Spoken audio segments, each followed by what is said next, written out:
Welcome all. इस video में Nifty का एनालिसिस देख लेते हैं, साथ में सेंसेक्स को भी कवर करेंगे क्योंकि वीकली एक्सपायरी सेंसेक्स की कल क्या डायरेक्शन रहने वाली है। मार्केट की लेवल्स भी देखेंगे कि कहाँ पे एग्जैक्टली हम ट्रेड्स प्लान कर सकते हैं, क्योंकि मार्केट में एक पैनिक सेलिंग देखने को मिली और ये सेलिंग ऐसी थी कि मार्केट जितना भी यहाँ से टॉप से गिरा है आज के दिन, ये बिल्कुल कोई पुल बैक नहीं लिया मार्केट ने। आप देखो वन साइडेड सेलिंग देखने को मिली है, इसलिए मैं पैनिक सेलिंग इसे बोल रहा हूँ। कहीं ना कहीं मार्केट में वीकनेस अब यहाँ पे आती हुई दिख रही है। ठीक है, अब कल का प्लान हमारा क्या होना चाहिए? क्या यहाँ से सेलिंग कंटिन्यू होगी, हमें पुट्स लेने चाहिए या कोई बेयरिश ट्रेड लेने चाहिए या फिर कोई सपोर्ट है, यहाँ पे हम डिस्कस करेंगे। बट उससे पहले देखते हैं इस दिन हमने क्या किया, क्योंकि हमारा क्लियर एनालिसिस था। मैंने आपको कल के दिन बताया था, देखिए यहाँ पे क्लोजिंग थी और कहीं ना कहीं ऐसा एक ब्रेकआउट करके मार्केट ऊपर के लेवल पे क्लोज हुआ था, राइट। अब देखिए मेरे पास कुछ पुट्स थे, मैंने आपको बताया भी था कि मार्केट अगर ये हाई ब्रेक करेगा तो एक कंटिन्यूएशन आएगा, ऊपर के साइड जाएगा, मैं पुट्स भी निकाल दूंगा। तो मॉर्निंग में ही यहाँ पे 9 मतलब ओपन होती से 1 मिनट में मैंने पुट निकाल दिए। मैंने अपडेट दे दिया था स्टूडेंट ग्रुप में, मैं आपको दिखा दूंगा। और उसके बाद यहाँ पे क्लियर था कि मार्केट ने अब ये पहला ब्रेकआउट, ये सेकंड ब्रेकआउट, अब मार्केट ऊपर जाएगा। बट एक चीज़ समझे, यहाँ पे हो सकता है मैं यहाँ पे ही कॉल लेता, राइट। मैं कॉल ले सकता था और यहाँ से अच्छा प्रॉफिट बना सकता था, बट मैंने फर्स्ट कैंडल पे कॉल नहीं लिया। हमने अच्छा ट्रेड प्लान किया है, प्रॉफिट भी अच्छा बना है, बताता हूँ कहाँ पे लिया। लेकिन यहाँ पे फर्स्ट कैंडल पे ट्रेड प्लान नहीं किया, इसलिए नहीं क्योंकि हमारा रूल है कभी भी हम फर्स्ट कैंडल में ट्रेड नहीं लेते हैं, क्योंकि वोलेटिलिटी बहुत ज़्यादा रहती है। और आप देखिए फर्स्ट कैंडल के बाद यहाँ के एंट्री भी करते तो स्टॉप लॉस कहाँ होता, इतना नीचे, राइट। तो इतने बड़े स्टॉप लॉस हम नहीं देते, इसलिए पुल बैक का वेट किया गया। मतलब इस ब्रेकआउट के बाद एक पुल बैक का वेट किया तो ये आ गया पुल बैक, और उसके बाद जैसे ही यहाँ पे कंटिन्यूएशन मुझे दिखा, यहाँ पे ट्रेड लिया और ये मोमेंटम मैंने कैच किया। लगभग टॉप के आसपास ही एग्जिट हुआ है और वहीं से आप देखो मार्केट यहाँ पे डबल टॉप पैटर्न बना के गिरा है, राइट। तो ये पहला ट्रेड था, ठीक है। मैंने स्टूडेंट ग्रुप में शेयर भी किया था, मैं दिखा देता हूँ आपको। यहाँ पे देखिए टाइमिंग देख सकते हैं, 9:16 पे मैंने पुट एग्जिट कर दिए थे, राइट। और यहाँ पे कॉल साइड का ट्रेड प्लान किया था, कब? यहाँ पे इस मूव के बाद, पुल बैक के बाद यहाँ पे क्लियर था मुझे कि यहाँ से ऊपर जाएगा। और आप देख सकते हो यहाँ से एक अच्छा मोमेंटम हमें देखने को मिला, राइट। लगभग इन लेवल्स के आसपास मैंने अपडेट दे दिया था और यहाँ पे मैंने बुक कर लिया था, और वहीं से आप देखो ऐसा करके मार्केट गिर गया। तो प्रॉफिट बुकिंग भी बहुत ज़्यादा इंपॉर्टेंट होती है। अच्छा मोमेंटम था ये, बहुत अच्छे प्रीमियम बढ़े, ठीक है। बट एक चीज़ समझे, यहाँ पे उसके बाद मार्केट यहाँ से गिरा और वन साइडेड गिरा। अब यहाँ कंफर्मेशन कब मिला सेलिंग का? जब ये डबल टॉप पैटर्न ब्रेक हुआ, राइट। तो यहाँ पे हो सकता है पुट्स लिए होंगे बहुत से लोगों ने, बट मैंने पर्सनली इस मूव में पुट नहीं लिए या फिर डाउन साइड के ट्रेड नहीं लिए, क्योंकि देखिए यहाँ पे मैं वेट कर रहा था जैसे ये कंफर्मेशन मिला कि मार्केट थोड़ा रुके, कहीं पे एक पुल बैक ले और फिर यहाँ पे गिरे। क्योंकि जब ये यहाँ से गिरता तो एक पुल बैक जो आता है वहाँ पे हमें स्टॉप लॉस लगाने के लिए जगह मिलती है, या फिर थोड़ा कंसोलिडेट भी करता और फिर गिरता, स्टॉप लॉस लगाने के लिए जगह मिलती। क्योंकि यहाँ कन्फर्मेशन भले ही मिला बट हमारा स्टॉप लॉस कहाँ रह जाता, इतने ऊपर। अब हम इतना 100-120 पॉइंट का स्टॉप लॉस हम इंट्राडे में बिल्कुल नहीं लेते, इंट्राडे में लेना भी नहीं चाहिए इतना बड़ा स्टॉप लॉस, राइट। इसलिए यहाँ पे इंट्राडे का इस मूव में मेरा ट्रेड नहीं बना। बट देखिए एक दिन में एक अच्छा ट्रेड भी मिल गया और इतना अच्छा प्रॉफिट हो गया, वो भी सफिशियंट है। अब इम्पॉर्टेंट है कि कल क्या हो सकता है। देखिए उसके लिए अगर मैं आपको पहले 15 मिनट चार्ट पे ले जाता हूँ, 15 मिनट चार्ट पे आपको क्लियर समझ में आएगा, और उसके बाद सेंसेस का चार्ट देखेंगे। तो आप 15 मिनट चार्ट पे एक चीज़ समझिए, अब हुआ क्या एग्जैक्टली मार्केट में मुझे यहाँ पे क्या दिखाई दे रहा है अभी के लिए, कि बहुत से लोग ट्रैप हुए। कौन ट्रैप हुए? जो बुलिश ट्रेड बनाए थे वो लोग ट्रैप होते हुए मुझे दिखे। देखिए अब अगर मार्केट देखा जाए इन लेवल्स के पास जब आया था तो यहाँ पे हमारी एक सपोर्ट लेवल थी 23,100, उसके नीचे ऑलरेडी मार्केट ओपन हो चुका था। तो मैंने आपको क्या बताया था कि 23,100 ब्रेक हुआ है, मार्केट नीचे जाना चाहिए, लेकिन मार्केट ने क्या किया, इन लेवल्स के आसपास से थोड़ा बाउंस दिखाया। तो यहाँ पे हुआ क्या है, देखिए कुछ लोग यहाँ पे ब्रेकआउट, रेजिस्टेंस था, यहाँ ब्रेकआउट हुआ, यहाँ ब्रेकआउट पे कॉल्स लिए हैं, कुछ लोग इस ब्रेकआउट पे कॉल लिए, कुछ लोग यहाँ ब्रेकआउट दिखा यहाँ कॉल लिए।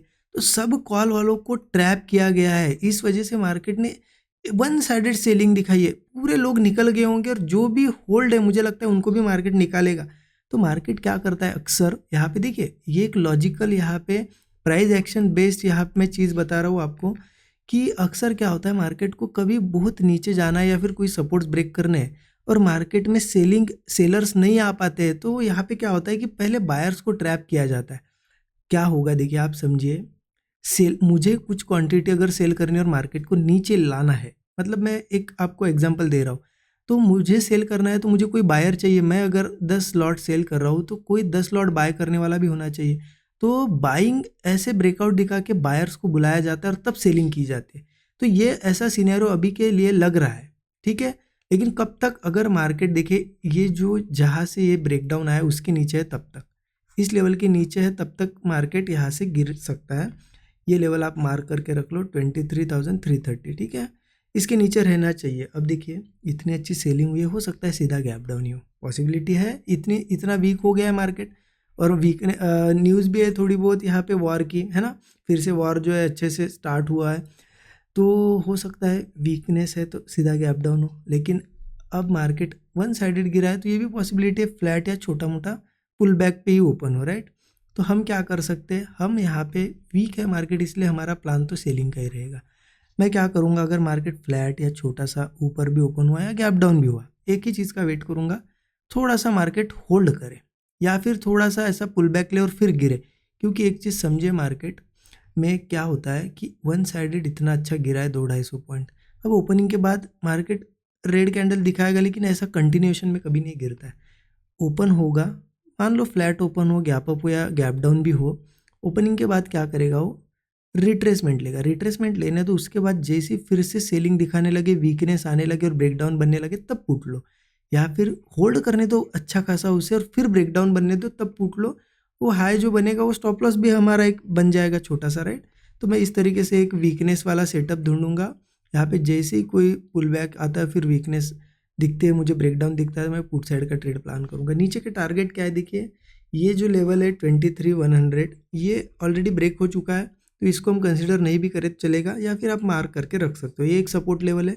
उसके बाद एक साइकोलॉजिकल नंबर आप ले लो 23,000, क्योंकि ये अगर ब्रेक होगा तो मार्केट 22,750, 22,450 ये सभी लेवल्स हमें आगे देखने को मिलेंगे, ठीक है। लेकिन किसी केस में मान लो मार्केट कल गैप अप हुआ या फिर 23,330 के ऊपर अगर चला गया और सस्टेन करता है तो मार्केट फिर ये हाई निकाल देगा, तो हम बुलिश जा सकते हैं इंट्राडे में। इसके नीचे जब तक है तो कोई इश्यू नहीं है, सेलिंग कर सकते हैं, लेकिन इसके ऊपर हम बुलिश जा सकते हैं। फिर मार्केट का अगला टारगेट ये होगा, ये अगर ऊपर आता है 330 के सस्टेन करता है तो ये ट्रेंड लाइन मार्केट ऐसी जो बनी है वो ब्रेक कर देगा। ऐसी बनी है वो मार्केट लगभग ये 440, 23,440 वगैरह ये आएगा। लेकिन इंपॉर्टेंट है 330 के ऊपर सस्टेन करके कोई ब्रेकआउट बनाए फिर ये, और फिर आगे भी ये सब हाई ब्रेक हो सकते हैं। क्योंकि इतनी बड़ी सेलिंग के बाद फिर से अगर ये सस्टेन करता है ऊपर आके तो फिर ये बहुत लंबा जाने वाला है, ये समझ लीजिए, ठीक है। इसलिए अभी के सिनेरियो के हिसाब से तो सेलिंग करेंगे, लेकिन बाइंग का भी हमें लेवल पता होना चाहिए। अब देखते हैं सेंसेक्स का एनालिसिस। तो सेंसेक्स को अगर देखेंगे तो सेंसेक्स में बिल्कुल सेम निफ्टी जैसा ही चार्ट बनता है, कुछ अलग नहीं है। सेंसेक्स में भी मेरा प्लान वही है, फ्लैट हो, छोटा मोटा गैप अप गैप डाउन हो। मैं रिट्रेसमेंट के बाद जैसे ही ब्रेकडाउन्स बनेंगे मैं पुट साइड का ही ट्रेड प्लान करूँगा। नीचे मुझे दिख रहा है 73,000 फिर एक सपोर्ट हो सकता है, सपोर्ट है यहाँ पे सेंसेक्स में, तो वहाँ तक के टारगेट तो हमें इजीली आने वाले दिनों में देखने को मिलेंगे। हाँ, सेंसेक्स में बाइंग कब कर सकते हैं, सेंसेक्स में भी बाइंग इस लेवल के ऊपर ही करेंगे, क्योंकि ये ब्रेकडाउन जहाँ बना है उसके ऊपर जाके सस्टेन करना ज़रूरी है। तो 74,330 के ऊपर सेंसेक्स में बाइंग हो सकती है। फिर ये हाइज वगैरह सेंसेक्स 74,600, 800 ये सभी लेवल्स हमें आगे देखने को मिलेंगे। तो कल जो भी सेटअप बनेगा मैं ज़रूर शेयर कर दूंगा स्टूडेंट ग्रुप में। आप यहाँ पे अच्छा लगा होगा आपको एनालिसिस, ज़रूर कमेंट में बताइएगा। Thank you so much everyone.